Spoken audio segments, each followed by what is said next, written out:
Hi all welcome back to my channel.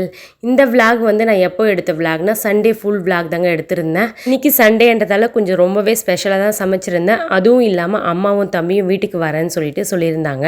எதுக்காகன்னு கேட்டிருந்தீங்கன்னா தம்பிக்கு வந்து மேரேஜ் வச்சுருக்கோம் நெக்ஸ்ட் மந்த். ஸோ வந்து எனக்கு ஃபஸ்ட்டு இன்விடேஷன் வைக்கணும்னு சொல்லிட்டு அம்மாவும் தம்பியும் வந்திருந்தாங்க. எனக்கே தெரியல, சடனாக வந்து வரேன்னு சொல்லிட்டு மார்னிங் கால் பண்ணியிருந்தாங்க. சரி ஓகேன்னு சொல்லிட்டு அவங்களுக்கும் சமைச்சிடலாமேன்னு சொல்லிட்டு மார்னிங்கே வந்து சிக்கன் தான் செய்யலாம்னு சொல்லிட்டு செஞ்சுக்கிட்டு இருந்தேன். சிக்கன் வந்து நாட்டுக்கோழி ஸ்டைலில் செய்யலாம், ஏன்னா ஒரே மாதிரி செய்யறது ரொம்ப போர் அடிக்குதுன்னு சொல்லிட்டு என்ன பண்ணேன்னா சிக்கன் நல்லா வாஷ் பண்ணிவிட்டு வெங்காயம் தக்காளி மிளகாத்தூள் எல்லாத்தையுமே நல்லா கலந்துட்டு குக்கரில் மேலே வச்சுட்டு ஒரு 4 விசில் வந்த உடனே ஸ்டவ் ஆஃப் பண்ணிவிட்டு இதுக்கு தேவையான மசாலாவை நான் ப்ரிப்பேர் பண்ணிக்கிட்டேன். மசாலா ரொம்ப ஈஸிங்க, இது ரொம்ப நல்லதும் கூட உடம்புக்கு. நான் வந்து சிக்கனுக்கு தேவையான மிளகு அண்டு பூண்டு தாங்க எடுத்துட்டு நல்லா வந்து ஒரு தவாவில் நல்லா ரோஸ்ட் பண்ணிக்கிட்டேன். எதுக்காகனா அந்த பச்சை ஸ்மெல் போகிறதுக்காக தான் நான் வந்து ரோஸ்ட் பண்ணிவிட்டேன். கொஞ்சமாக வந்து வெங்காயம் தக்காளி மிளகு பூண்டு எல்லாத்தையும் சேர்த்துட்டு நல்லா கிரைண்ட் பண்ணி எடுத்துகிட்டு வந்துட்டு வேற ஒரு தவாவில் ஆயில் ஊற்றிட்டு சோம்பு ஆட் பண்ணிக்கோங்க. ஒரு வெங்காயத்தை கட் பண்ணி சேர்த்துட்டு அதுக்கப்புறம் அரைச்ச மசாலா நல்லா வதக்கிக்கோங்க.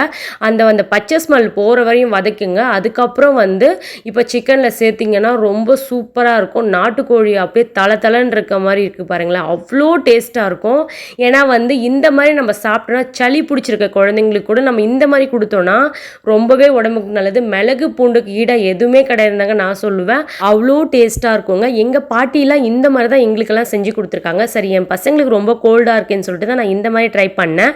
அதுக்கப்புறம் அம்மாவும் தம்பியும் ஊர்லேருந்து வந்திருந்தாங்கன்னு சொன்னல. ஸோ வந்து நாட்டுக்கோழி முட்டை தான் எடுத்துகிட்டு வந்தாங்க. ஒரு 7 முட்டைக்கு வச்சுருந்ததுன்னு சொல்லிட்டு சரி ஓகே 3 கோழி வச்சுதுன்னு சொல்லிட்டு கொண்டு வந்து கொடுத்துருந்தாங்க அம்மா. அதுதான் வந்து பசங்களுக்கு வந்து மார்னிங்கே வந்து முட்டை வேக வச்சு கொடுக்கலாமேன்னு சொல்லிட்டு வேக வச்சுக்கிட்டு இருந்தேன். ஒரு பக்கம் வந்து மீன் குழம்பு வைக்கலாமேன்னு சொல்லிட்டு தான் வச்சுட்டு இருந்தேன். ஏன்னா வந்து நான் மீன் குழம்பு வச்சுட்டு மார்க்கெட்டுக்கு போய் நான் மீன் வாங்கிட்டு வரணும். சரி மீன் குழம்பு வச்சுட்டு போயிட்டோம்னா நல்லா கொதிச்சுக்கிட்டு இருக்கும். அது வந்து 1 hour 1.5 hour நல்லா கொதிச்சுதுன்னா அவ்வளோ டேஸ்ட்டாக இருக்குங்க. நான் வைக்கிற மீன் குழம்பு அவ்வளோ அருமையாக இருக்கும்னு சொல்லிட்டு எல்லாருமே சொல்லுவாங்க. அதுக்கப்புறம் சரின்னு சொல்லிட்டு நாங்கள் வந்து காலைல டிஃபன் வந்து தோசையும் சிக்கன் குழம்பும் சாப்பிட்டுட்டு மார்க்கெட்டுக்கு கிளம்பிட்டோம். ஐயோ செம்ம ரஷ்ஷுங்க, என்னால் வந்து ஃபுல்லாகவே ஷூட் பண்ண முடியல. அதுக்கப்புறம் நான் வாங்கின கடையில் மட்டும்தான் ஷூட் பண்ணிக்கிட்டேன். ரொம்பவே நிறைய ரேட்டுங்க மீன், ஏன்னு தெரியல அவ்வளோ ரேட்டாக இருந்தது. அதுக்கப்புறம் ஒரு வழியாக வாங்கிட்டு வெளியே வந்துட்டு ரெகுலராக நான் கட் பண்ணுற அக்காக்கிட்டேயே மீன் கட் பண்ணிக்கிட்டேன். அவங்க வந்து என்னை ஒரு கொஷின் கேட்டாங்க, ஏமா தினமும் நீ வந்து வீட்டு வேலை அப்படி செய்கிறியே, உனக்கு ரொம்ப பெயினா இல்லையா, எப்படிதாம்மா நீ பண்ணுற அப்படின்னு சொல்லிட்டு என்கிட்ட கேட்டுட்டு இருந்தாங்க. எனக்கு அதை நினச்சி சிரிப்பு தான் வந்தது. ரெகுலராக நம்ம பண்ணுற வேலை தானே, என்னக்கா இதில் பெரிய வேலை இருக்குது அப்படின்னு நான் சொன்னேன். என்னம்மா இவ்வளோ அசால்ட்டாக சொல்கிறியே அப்படின்னு சொல்லிட்டு சிரிச்சிட்டு இருந்தாங்க. நம்ம வீட்டு வேலையை நம்ம தானங்க பார்க்கணும், நம்ம குழந்தைங்களுக்காக நம்ம செய்கிறோம், அது வந்து கஷ்டமான செய்யக்கூடாதுக்கா அப்படின்னு சொல்லிட்டு சொன்னேன். இந்த வயசில் இவ்வளோ மெச்சூர்டாக பேசுகிறியே பரவாயில்லம்மா அப்படின்னு சொல்லிட்டு சொன்னாங்க. அவங்க ரெகுலராக என்னோட யூடியூப் சேனல் பார்ப்பாங்க போல். ஸோ அதனால் வந்து அவங்களுக்கு அது தெரிஞ்சிருக்குன்னு நினைக்கிறேன். அதுக்கப்புறம் வந்து சரி நண்டு கிரேவி பண்ணலாம்னு சொல்லிட்டு ஃபஸ்ட்டு வந்து ஆயில் ஊற்றிட்டு சோம்பு ஆட் பண்ணிவிட்டு அதுக்கப்புறம் சின்ன வெங்காயம் நிறைய ஒரு 1/4 கிலோ வெங்காயம் போல் நான் ஆட் பண்ணிக்கிட்டேன். வெங்காயம் நல்லா வதங்கின பிறகு அதுக்கப்புறம் வந்து தக்காளி நல்லா அரைச்சி ஊற்றிட்டேன். அதுக்கப்புறம் மிளகு பூண்டு நல்லா வந்து மிக்சியில் அரைச்சி ஊற்றிட்டேன். ரொம்பவே டேஸ்ட்டாக இருக்கும். இந்த மாதிரி நண்டு கிரேவி செஞ்சால் கொஞ்சமாக வந்து நீங்கள் தேவையான மசாலாவும் சேர்த்துக்கலாம், கரம் மசாலா எந்த மசாலா தேவையோ சேர்த்துக்கலாம். ஆனால் வந்து இஞ்சி ஆட் பண்ணிட்டீங்கன்னா டேஸ்ட்டு மாறிடும். நான் வந்து எப்போவுமே இஞ்சி ஆட் பண்ண மாட்டேன். அதில் சிலர் வந்து தேங்காய் அரைச்சி ஊற்றுவாங்க, அதுவும் ஒரு டேஸ்ட் நல்லாயிருக்கும். பட் வந்து அந்த டைமில் வந்து மிளகு ஆட் பண்ணக்கூடாது, ஸ்மெல் வேறு மாதிரி வரும். அதுக்கேற்ற மாதிரி தான் நம்ம பண்ணோம். அதுவும் ஒரு டைம் நான் கண்டிப்பாக உங்களுக்கு செஞ்சு காட்டுறேன். அதுக்கப்புறம் வந்து என் பையன் சிக்கன் 65 வேணும்னு சொல்லிட்டு மார்னிங்கே சொல்லிட்டான். சரி ஓகேன்னு சொல்லிட்டு அவனுக்கு பிடிச்ச மாதிரியே சிக்கன் 65யும் செஞ்சுக்கிட்டு இருந்தேன். அம்மாவும் தம்பியும் இல்லைம்மா நாங்கள் கிளம்புறோம் அப்படின்னு சொன்னாங்க. இல்லை நீங்கள் சாப்பிட்டு தான் போகணும் அப்படின்னு சொல்லிட்டு தான் நான் அவங்கள வெயிட் பண்ண வச்சுட்டேன். அம்மா வந்தாங்க. ஸோ அவங்கள ஒரு வேலையும் நம்ம செய்ய விடக்கூடாதுன்னு சொல்லிட்டு நான் யோசிச்சா, ஆனால் அம்மா என்ன சொன்னாங்க, நான் ரசம் வைக்கிறேம்மா அப்படின்னு சொன்னாங்க. ஏன்னா அவங்க ரசம் வச்சு அவ்வளோ டேஸ்ட்டாக இருக்கும், எனக்கு ரொம்ப பிடிக்கும்னு தெரியும். சரி ஓகேன்னு சொல்லிட்டு எல்லாமே நான் திங்ஸ்லாம் எடுத்து கொடுத்துட்டு இருந்தேன். பரவாயில்ல நீங்கள் போங்கம்மா நான் பார்த்துக்கிறேன்னாலும் கேட்கவே இல்லை நான் வைக்கிறேன், ஒன்றும் ப்ராப்ளம் இல்லை, மார்னிங்லேருந்து நீ வேலை பார்த்துட்டே இருக்க, ரொம்ப கஷ்டமாக இருக்குமா, பாத்திரம் வேலை அவ்வளோ இருக்குது, நீ எப்படி ஒரு ஆளே எல்லாம் பண்ணுவ அப்படின்னு சொன்னாங்கம்மா. ரெகுலராக நான் பண்ணுறது தானே விடுங்க, அதெல்லாம் ஒன்றும் இல்லை, நான் பார்த்துக்கிறேனாலும் கேட்கவே இல்லை.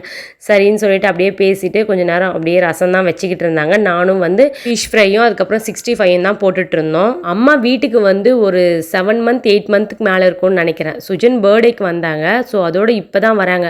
மோஸ்ட்லி அவங்களால வர முடியாது, ஏன்னா வந்து ஊரில் வந்து ஆடு கோழி எல்லாத்தையும் இருக்குது. ஸோ அதை பார்த்துக்க ஆள் இல்லை. ஸோ நான் வந்தால் எப்படிமான்னு சொல்லிட்டு அதை பற்றியே தான் யோசிப்பாங்க.